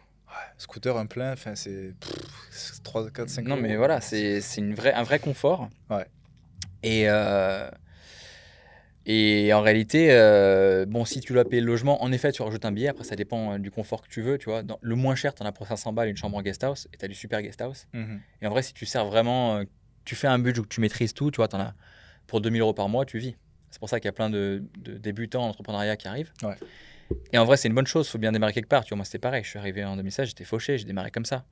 Et heureusement qu'il y a un endroit où les gens démarrent. Tu vois. Ouais. Les gars de Dubaï, forcément, ils sont déjà pour la plupart à un niveau où ils gagnent beaucoup. Donc, ils dénigrent un peu les petits qui démarrent à Oui et Bali. non, Mais hein. Oui et non, hein. Franchement, à Dubaï, tu as beaucoup de gens. Bon, déjà, c'est un hub. Les mecs, ils restent 6 mois, un an. Ça bouge tout le temps en permanence. Et bon, tu as beaucoup de gens aussi qui font croire que, mais en réalité, rien du tout. ouais. Donc, il y a ça aussi. Mais après, ouais, à Bali, je sais pas en fait. Est-ce que toi, tu recommanderais un entrepreneur De tu vois, ouf. qui Un mec avancé. Alors, les deux. Un mec qui est pas avancé, qui est complètement débutant, Ouais. qui a un petit capital, tu vois, de 5-10K, Mm. et qui veut se focus, faire un monk mode pendant plusieurs mois. Mm. Et également, tu vois, un mec voilà, qui a son business en Les place. deux, oui. Ouais. Les deux, oui. En fait, déjà, il y a beaucoup d'entrepreneurs de haut niveau, mais qui sont discrets. Ouais. Bon, nous, on est visible, on est sur YouTube, etc. Mais il y a beaucoup de mecs qui ont juste pas envie d'être visibles. Et donc, les gars qui viennent à Bali et qui se disent, ouais, il n'y a pas d'entrepreneur ici, c'est juste parce qu'ils ne les rencontrent pas. Mm. Mais en réalité, c'est surtout parce que à Dubaï, c'est grosses voitures et grosses dépenses. Ouais. Donc, tu vois, les beach clubs, tout ça. Ici, on l'a pas. Ouais. On a tous un scooter qui vaut 2000 balles. On s'habille tous tranquille. Mhm. Des fois, tu vois une jolie montre passer. Mhm. Et encore, c'est rare. Mhm. Même les mecs qui ont vraiment les moyens. Donc, c'est juste que les gens sont pas visibles. Même quand ils ont des belles maisons, elles sont cachées. C'est vrai. En réalité, tu as tout. Donc, quelqu'un qui démarre, oui, parce que, et même quelqu'un qui a avancé, parce que le départ du bien-être et de la progression, c'est l'environnement. C'est-à-dire que si tu es en France entouré de pollution mentale et visuelle, Ouais. tu n'avances pas. Tu es constamment face à la négativité et à des boulets, en fait, Mhm. avec l'administration, etc. Mhm. Et ici, tu es juste beaucoup plus léger. Donc, l'environnement, il est clé pour vraiment avancer dans ta vie. Donc, quand tu démarres, viens ici, tu rencontres des gens intéressants, tu vas au workshop, tu apprends, comme moi j'ai fait, j'ai appris de plein de gens. Et tu démarres, tu tentes des choses. De toute façon, tu vas te planter 1, 2, 3 fois, puis à un moment donné, tu vas avoir un truc qui va marcher, tu vois. Et puis quelqu'un d'avancé, si ta boîte se gère en remote, comme moi, toutes mes équipes, elles sont en remote, Ouais. bah, bien sûr, viens à Bali, la vie est tellement plus cool. C'est une vraie qualité de vie, là où tu n'as pas besoin de prendre la voiture 1 heure le matin ou le métro pour aller au boulot. T'évites de perdre déjà 2 heures par jour dans les transports minimum. Mhm. Si tu as des enfants, tu as des nounous pour pas cher du tout qui peuvent être chez toi toute la journée et s'occuper de tes enfants et faire à manger pour la famille et gérer la maison. Ouais. C'est une vraie qualité de vie. No-brainer, c'est clair. Non, les gars, franchement. Et un truc, moi, qui m'a choqué encore il y a 2 semaines, on était à Dubaï. Mhm. C'est qu'ici, tu prends le scooter, à Canggu, tu es à 2 voire 5 minutes de tout ce que tu veux. Tu es à l'air frais, des fois pas de casque, Ouais. tranquille. À Dubaï, il faut tout le temps prendre la voiture 45 minutes avec la clim. À chaque fois, j'arrive malade à la destination. Franchement, je trouve que c'est pas du tout la même qualité de vie. Mec, Tu vois. les radars, j'en ai collectionné des Conduire, billets, c'est compliqué. Hein. Ça coûte vite cher. Ouais. Ah, ouais. Ok. T'as pu voir quand même, je pense, dans ta vie, pas mal d'entrepreneurs à succès. Quelques-uns, ouais. Quel est ce trait commun qu'ont ces personnes à succès que tu as pu voir? Est-ce que tu vois, il y a, je sais pas si c'est dans leur comportement, dans leurs valeurs, dans un trait commun que tu as pu voir chez ces Je personnes? pense que c'est la recherche constante de la progression. C'est comme ça que je le vis moi et que je l'ai vu chez par exemple Chris, mon associé, Ouais. qui est hyper talentueux. Enfin, talentueux, c'est un certain mot, mais je veux dire, il a la dalle, Chris. Tu vois, il fait les choses à fond depuis toujours. En plus, il est vraiment novateur dans ses approches, dans tout ce qu'il fait en termes de projet. Et en fait, c'est un mec qui est toujours dans la recherche de OK, next step. Qu'est-ce qu'il y a après, tu vois. Mhm. Et je pense que quelqu'un qui vraiment avance à des niveaux même, enfin, quelqu'un qui réussit une première boîte, c'est parce qu'il a eu une progression et qu'il a toujours cherché à faire mieux ce qu'il faisait lui-même, même itérer son produit et sa société, et du coup arriver à quelque chose d'exponentiel, et que même à ce stade-là, même si le mec il a des millions sur son compte, il est encore dans la recherche constante de la progression. Il veut aller encore au next step, et du coup, c'est ces gens-là, je pense, qui réussissent vraiment, qui vont le plus loin.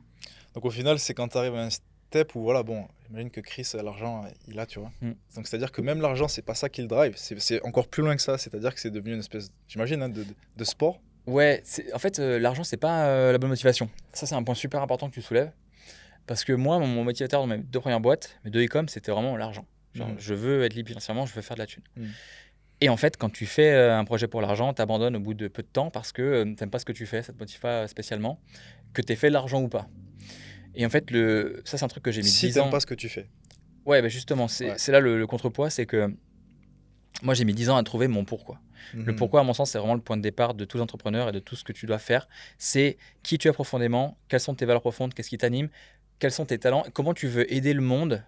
Et du coup, c'est ça qui va t'épanouir et qui va te faire avancer. C'est est-ce que tu es dans une direction qui est pleinement alignée avec toi-même, et est-ce que tu aides les gens autour de toi, enfin le monde, à avancer dans une direction qui t'est chère. C'est ça le pourquoi. Mhm. Mon pourquoi, c'est d'aider les gens à construire leur liberté. Ouais. Et après, j'ai des comment, les moyens, c'est l'investissement en crypto actuellement. Et après, tu as ton quoi, qui va être le produit ou service. Donc pour moi, c'est réussir en crypto. Et en fait, le point de départ de tout ce que tu vas faire dans la vie, c'est ton pourquoi. Donc, achète-toi le bouquin Trouve votre pourquoi de Simon Sinek. Tu commences avec ça, tu fais l'exercice, tu bosses un peu sur ce pourquoi pendant quelques mois. Et une fois que tu penses que tu t'es vraiment trouvé, c'est là que tu vas avoir un projet qui fait sens et que tu vas pouvoir garder sur des années, parce que tu n'es jamais à court de motivation. Ce que tu fais, ça t'épanouit profondément parce que c'est aligné avec tes valeurs et qui tu es, tu vois. Mhm. C'est vraiment ça le plus important. Ouais. Je partage aussi, hein, ce que tu dis. Est-ce qu'un bon entrepreneur égale un bon investisseur? Pas forcément. Non. Je vais reprendre l'exemple de Chris, par exemple. Enfin, Chris, il est très bon en immobilier. Je vais pas dire de boulette. Ouais. Excellent en immobilier, même incroyable. Par contre, en crypto, il a fait toutes les erreurs possibles. Donc, qui que tu sois, l'investissement, ça demande de se former. Que ce soit en crypto, en immobilier, en bourse, tu es obligé, si tu veux éviter de perdre des années, de bien te former pour démarrer et d'être accompagné si nécessaire. Ouais. Et c'est pas parce que tu as fait un exit à 100M avec ta boîte que tu vas savoir bien les conserver. Et d'ailleurs, c'est une partie très difficile pour beaucoup de gens qui gagnent beaucoup d'argent, c'est de préserver leur fortune et de la faire fleurir, tu vois. Mhm. Ouais.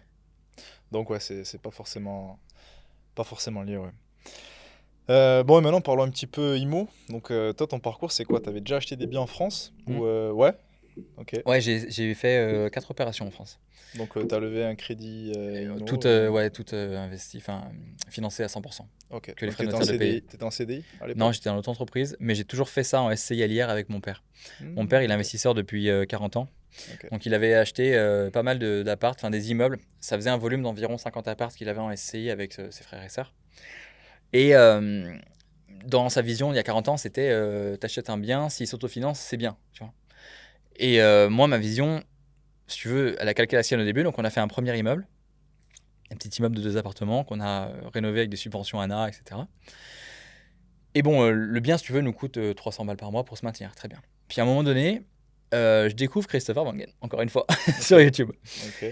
Et ses vidéos m'inspiraient grave, son lifestyle, ce qu'il partageait, ses valeurs. Et puis surtout, il donnait tellement de valeurs sur la partie crypto. Ok. J'ai appris Sur beaucoup la de partie choses. IMO.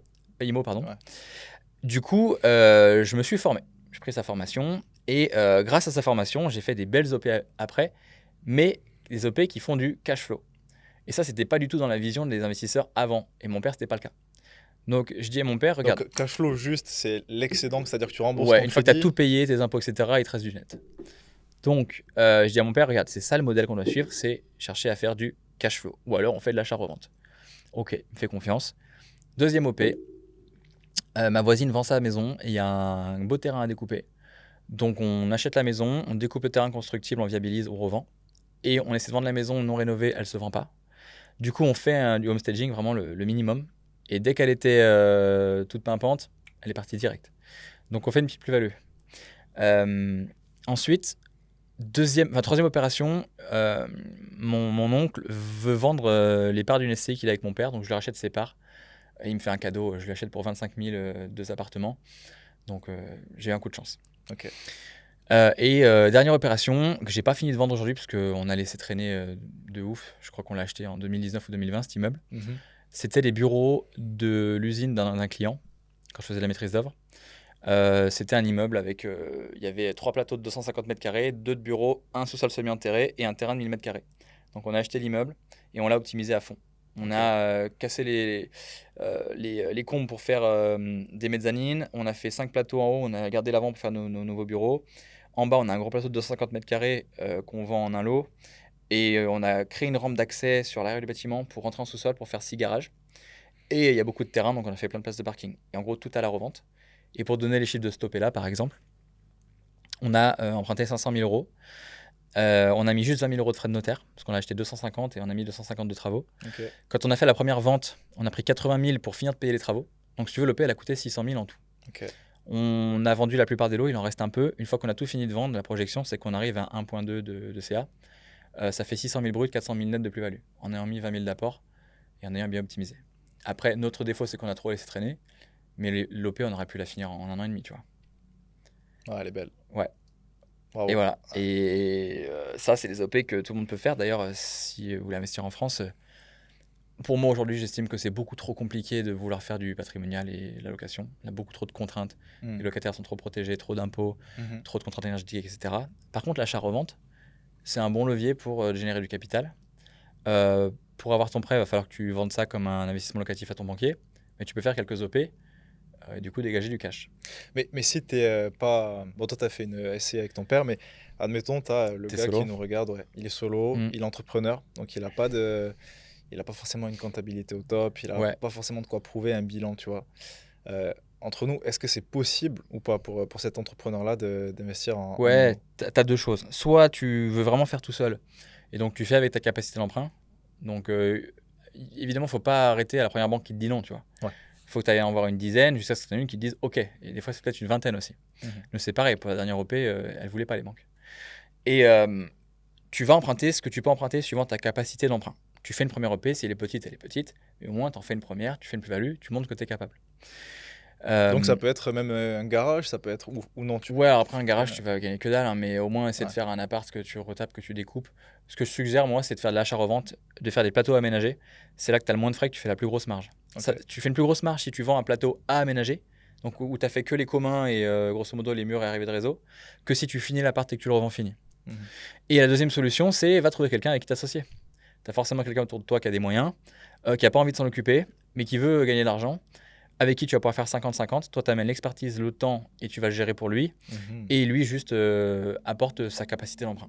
Et vous levez avec la banque et à deux, vous faites les frais de notaire. Pas mal ça. Ouais. Ok, bon tips. Plus crypto ou plus IMO? Crypto. Crypto. Personnellement, la balance, elle est comme ça, tu vois. Non, c'est que l'IMO, c'est bien, hein. Si tu peux avoir des crédits, c'est un bon levier. En fait, il y a un timing pour tout. La vraie réponse, c'est ça. C'est que tu as une cyclicité. Les cryptos, c'est un cycle de 4 ans, comme on disait. Quand tu es en bas de cycle jusqu'à la fin 2024, par exemple, pour le cycle en cours, et même peut-être début 2025, suivant ce qu'on voit sur le marché, il ne faut pas hésiter. C'est crypto. Et par contre, quand tu es en sommet de cycle crypto, et pendant toute la descente, bah, tu focuses sur l'IMO. Tu vas chercher les OP et tu les finances avec tes plus-values crypto ou tu fais un apport pour la financer. Et le deal, si tu veux, c'est d'arriver à avoir le bon timing pour chaque opération. Ouais. Donc tout est une histoire de timing, quoi. Ouais. Donc là, à cette période-là, toi, tu es vraiment focus crypto, tu cherches pas à acheter d'IMO ou quoi? Non, ça fait 2 ans que j'ai rien acheté ici à Bali. Et j'ai pas prévu d'acheter avant le sommet de marché. Tu vois, encore récemment, j'ai tout mis en crypto ce que j'avais. Ok. Ouais. Le sommet de marché, il sera donné par les indicateurs. La fenêtre, elle peut être très large. On a déjà flirté avec les 95 000 $ là, à ces jours. Mhm. Plus vite que ce qu'on aurait pu imaginer, tu vois. Donc, si tu veux, on peut très bien avoir un cycle court qui s'arrête au printemps 2025, comme un cycle habituel qui se termine sur la fin de l'année. Et pour en avoir le cœur net, si tu veux, il faut suivre le marché avec les indicateurs. Ouais, ok. Est-ce que tu as quand même une petite crypto où tu penses que c'est early à l'heure d'aujourd'hui? Bon, pour ceux qui regardent la vidéo, je Early, précise, on est... j'ai pas de crypto early. Maintenant, Juste, je précise qu'on est en novembre 2024, parce que tu as peut-être des gars qui vont regarder dans un mois, 2 mois, 3 mois. ouais. Ça change très vite. Donc, Ouais. ouais. Early, maintenant, non. On en a étudié beaucoup récemment des crypto-monnaies. Et en fait, il y a une difficulté particulière sur ce cycle en cours, c'est que là, l'attention du retail, elle est vraiment sur les mêmes coins. Ils s'en foutent de la fonda et de la tech, ils veulent juste acheter des têtes de chien. Ok. Ok. Donc, si tu veux, des meme coins, il y en a tous les jours, des trucs qui pump, des trucs incroyables. Pour le voir venir, faut vraiment être au bon endroit au bon moment, tu vois. Par contre, nous, ce qu'on a fait récemment, c'est qu'on a bien recentré notre capital sur les leaders de chaque catégorie. Et on l'a refait à des moments où il y avait des setups. Donc encore actuellement, il y a des beaux setups. Un setup, c'est une crypto-monnaie qui est nouvelle, qui est sortie de ce cycle, qui a fait une belle poussée, donc qui a montré de l'intérêt. Par exemple, dans l'IA, qui a fait une grosse correction, et après la correction, qui a fait une belle accumulation, et qui commence à peine à casser son range en bas de cette accumulation. Ça, c'est un setup d'entrée. Vu qu'on est dans la partie du cycle où on devrait démarrer dans les prochaines semaines ou mois une alt season, c'est le moment de se placer sur les alts en majorité.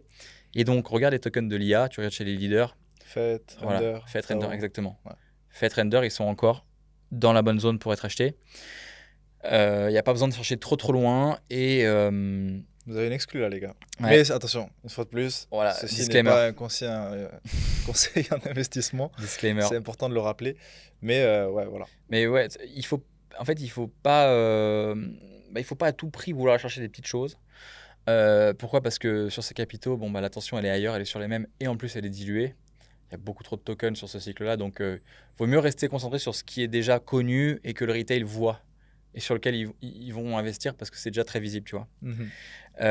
Et attention, en crypto, le piège quand tu démarres, c'est de vouloir acheter le truc qui brille et qui est déjà vertical. Et puis dès que ton truc corrige, tu vas vendre pour remettre dans un autre qui est déjà vertical. Et si tu as acheté un truc qui bouge pas, tu vois un truc qui part tout droit devant, tu vends pour acheter le truc qui est déjà parti. Ça, c'est les erreurs qu'on fait quand on démarre. Ouais. Il faut essayer d'éviter ça au maximum. Une fois que tu as acheté les tokens dans lesquels tu as des convictions, tu t'assois sur tes mains et tu laisses dérouler le cycle. Ouais. Non, mais c'est pour ça, les gars, formez-vous. Peu importe le domaine, que ce soit l'immobilier, le monde de la crypto, le e-commerce. Il y a des gars qui sont passés avant vous, qui se sont cassés les dents plein fer, surtout dans le marché des cryptos, où ça peut être vraiment violent. Ouais. Donc, en vrai, peu importe le domaine, je pense que tu vas toujours rester humble, toujours se former. Et ceux qui pensent que, ouais, non, ils gagnent sa vie juste en vendant des formations. Alors oui, tu vois, c'est un moyen de gagner de l'argent, forcément. Tu vois, un businessman, il a plusieurs business, et la vente de formation, de l'accompagnement, ça en fait partie. Mais d'un autre côté, regarde-toi, qu'est-ce que ça peut te rapporter. Et par exemple, si on parle du cycle des cryptos, en général, tu vois, le premier bull run de quelqu'un qui n'est pas formé, ça a été ton cas, ça a été mon cas, ça a été le cas de plein d'amis à nous qui sont pourtant ultra successful dans le business. Ils se sont cassés les dents. Donc moi, si j'avais par exemple accès à, tu vois, ce type d'infos, parce que pour moi en France, c'était l'un des seuls, tu vois, qui sont sérieux dans le monde de la crypto. T'as beaucoup de clowns, beaucoup de... Je connais pas vraiment les acteurs francophones, pour tout te dire. J'ai toujours suivi les anglophones plutôt. Ouais. Mais il y a deux vraies catégories de coach, entre guillemets, en crypto. Tu as une grosse partie de personnes qui sont focus court terme trading. Et ça, c'est un métier, si tu veux, le trading. C'est un truc où tu te fais les dents pendant des années avant d'avoir une vraie méthode qui fonctionne. Et les traders font beaucoup moins d'argent que les holders comme nous en crypto-monnaie, parce que ils se cassent la tête tous les jours à essayer de chercher les setups, gagner 1-2%. Alors que si tu holds les bonnes crypto-monnaies, tu fais 1x20 sur un cycle, tu vois. En théorie. Ensuite, il y a la catégorie vraiment trader. Donc, il y a beaucoup de très très bons, hein. Mais par contre, il faut être conscient que c'est un métier. Et avoir une vision court terme dans le marché des cryptos, c'est comme ça que tu perds de l'argent. Il faut avoir une vision long terme. Donc ensuite, dans la partie vision long terme, je dirais que tu as encore 2 catégories. Ça fait 3 en tout. Okay. Tu as ceux qui sont là depuis assez longtemps. Donc au moins 2 cycles. Donc, ceux pour qui c'est le 3e cycle aujourd'hui, donc c'est mon cas. Je pense qu'il faut que tu aies connu au moins 2 cycles pour être capable de l'enseigner, d'en parler assez, d'avoir vécu assez d'émotions, d'avoir bien connu le cycle, de l'avoir reconnu, revécu, pour comprendre beaucoup de patterns, avoir les bons outils, avoir assez de recul, avoir assez de conviction, et savoir en fait en parler correctement et donner un cadre, une structure pour guider les gens. Et puis tu as une autre catégorie donc, du coup, de personnes qui veulent aussi faire du long terme, mais qui sont arrivées récemment dans le marché. Même s'ils sont arrivés en 2020, donc ils ont connu le sommet dernier, et peut-être qu'ils ont fait un beau gain, c'est super. Mais je pense qu'ils n'ont pas encore assez de bouteilles pour absorber les émotions du marché, savoir dans quoi se positionner et pas prendre des risques démesurés. Parce que tu as beaucoup de formateurs qui font des perfs. Des fois, ils font des bonnes perfs, mais souvent, c'est un peu de chance ou des risques TDGen, ou alors ils te montrent une super perf. Il y a un token qui a fait une super perf, mais derrière, il y en a 50 qui ont rien fait. Tu vois. Ça, ils le disent pas. Pour ceux qui font les signaux de trading, par exemple, ça, c'est le genre de piège. Les sites de signaux de trading, souvent, c'est des mecs qui ont un lien d'affiliation vers BitGate, Bybit, etc. Ils touchent 1000 balles quand une personne s'inscrit et ils touchent plus de commissions quand ils perdent. Donc ça, c'est chaud, tu vois. Niveau Il y a des éthique, gens, c'est les chaud. gars, ils vous envoient au feu. Hein. Vraiment, faut faire Exactement, attention. ils te posent des setups, mais les trucs sont déjà partis. Si t'es pas rentré sur l'annonce, c'est cuit. C'est du court terme, c'est vraiment presque impossible de faire de l'argent avec ça. Ouais. Tu as donc les signaux de trading, le copy trading. Pareil, je trouve ça un peu touchy. Après, si tu as un mec très bon en face et que c'est automatisé sur ton portefeuille, why not? Si ton Binance est connecté à une plateforme comme 3Coma et que lui gère derrière, pourquoi pas? Tout ce qui est marketing de réseau, faites attention. Il y a un paquet de modèles Ponzi où on te dit, bah voilà, tu vas toucher tant de rendements assurés par mois. Et souvent, c'est garanti parce qu'il y a des nouveaux entrants. Puis les robots trading. Attention à ça aussi. Les robots trading, c'est... Alors, les robots, nous, on en a testé beaucoup avec des potes justement pour voir ça. Quand tu regardes par le passé, ça fait toujours des fois 400, des trucs incroyables, tu vois. Et puis quand tu le mets en place, ça fonctionne jamais comme prévu. Pourquoi? Parce que ton robot, il est fonctionnel souvent dans une catégorie de marché, dans un range, dans une montée ou dans une descente, mais jamais dans deux. Donc, c'est pas une bonne stratégie non plus, je pense. Donc, pour résumer, garder une approche classique, traditionnelle d'investisseur long terme qui roll ses cryptos. La stratégie, ce que je suggère moi et ce que j'enseigne, c'est vraiment c'est surfer le cycle de 4 ans. C'est-à-dire que tu te formes en amont ou peu importe pendant le cycle. Ton but, c'est d'épargner autant que possible pour pouvoir accumuler le bas de cycle, la zone d'accumulation. Tu as à peu près 1 an et demi pour faire les choses de façon optimale et tu peux réaccumuler un peu plus loin. Tu diversifies quand le marché commence à se relancer. Généralement, tu as une première grande poussée de cycle. C'est ce qu'on a vu en mars 2024. Après, une première grande correction, c'est ce qu'on a vu cette année. Et tu as une deuxième chance de rentrer de façon optimale, c'est maintenant, pour acheter surtout des altcoins. Après ça, tu as la grande poussée de cycle. Donc, tu vas arbitrer un petit peu au milieu quand tu as besoin et revendre en sommet de cycle par palier de temps. Et en fait, en bas, tu accumules le Bitcoin, tu diversifies une bonne partie durant le cycle, et en haut, tu revends tout et tu gardes les Bitcoins. Et c'est ça vraiment la méthodologie qui fait que tu gagnes. Et pour arriver à faire tout ça, il faut savoir lire le cycle, il faut savoir bien utiliser les outils, il faut maîtriser ta psychologie et celle du cycle. Il faut aussi savoir analyser les crypto-monnaies. C'est un schéma assez complexe, c'est pour ça qu'on le fait pour nos membres, pour déterminer en fait où est-ce qu'elle est potentielle. Et tout ça, ça prend beaucoup de temps. Et ça génère beaucoup de stress quand tu démarres. Et si tu veux, du coup, la mission de réussir en crypto, c'est ça, c'est t'aider à multiplier ton capital, mais le faire de façon détendue et en moins de 2 heures par mois. Parce qu'on fait tout ça pour toi, on te dit exactement ce qu'on fait, il y a les portfolios, on répond aux questions tous les jours. Et je pense que ça, c'est nécessaire pour quelqu'un qui démarre, tu vois. Ok. Ouais, et savoir vendre. Hein. Franchement, les gars, c'est aussi ça. Moi, ce que j'ai su retirer de mes leçons en crypto, c'est que rêve pas trop haut non plus, parce qu'un arbre, il monte jamais jusqu'au ciel. Donc, à un moment donné, ça descend, et savoir prendre ses profits petit à petit. C'est clair, c'est le plus difficile. C'est compliqué, ouais. Ok. Moi, tu vois, niveau investissement, bon, je suis aussi un petit peu en bourse, mais comme tu as dit, niveau timing, là, ces derniers mois, années, j'étais vraiment crypto en DCA. C'est le bet le plus asymétrique, les crypto-monnaies. Hein. Ouais. Parce que c'est le plus petit marché, donc c'est le plus volatile. Ouais. Donc, marché des cryptos, marché boursier, j'investis aussi du coup dans les cartes à collectionner. Ouais, ça fait longtemps que tu fais ça? Ça fait 3 ans maintenant. Ok. Où c'est vraiment passionnel. C'est quoi ta stratégie là-dedans? Ma strat, alors si tu veux, Buy and hold. C'est similaire au crypto. D'ailleurs, tu as beaucoup de mecs dans la crypto qui sont dans le marché des cartes à collectionner, des cartes Pokémon, beaucoup. Je reçois beaucoup de paiements en crypto, en Ether, BTC, ça. Ouais, chouette. Mais le principe, c'est un peu le même, quoi. C'est de hold. Et le marché Pokémon. Alors, tu as une cote par carte. Ce qu'il faut savoir, c'est que tu as 2 marchés dans Pokémon. Tu as le marché du scellé, où c'est, tu sais, les boîtes de display qui sont scellées, ou les boosters, ou voilà. Et tu as le marché des cartes. Donc ça, il faut différencier ça de ça. Le marché du scellé, c'est indécent. Mais j'ai vu, mais comment ça se fait qu'on a encore des boosters qui ne soient pas ouverts? Bah, tu as des mecs qui étaient visionnaires et qui ont ils ont juste acheté les stocks et ils ont gardé ça, quoi. Ouais. Bah, de base, sur un paquet de cartes Pokémon, un booster, tu as marqué cartes à jouer et à collectionner. Tu as des mecs qui ont été précurseurs et qui se sont dit... Ouais, ils ont vu les cartes de baseball avant, ils ont fait pareil. Ouais. Tu sais que moi j'ai un album encore épais comme ça de cartes Pokémon. Ouais. Il est comme ça sur comme ça. Je te montrerai si tu passes en France un jour. Bah carrément.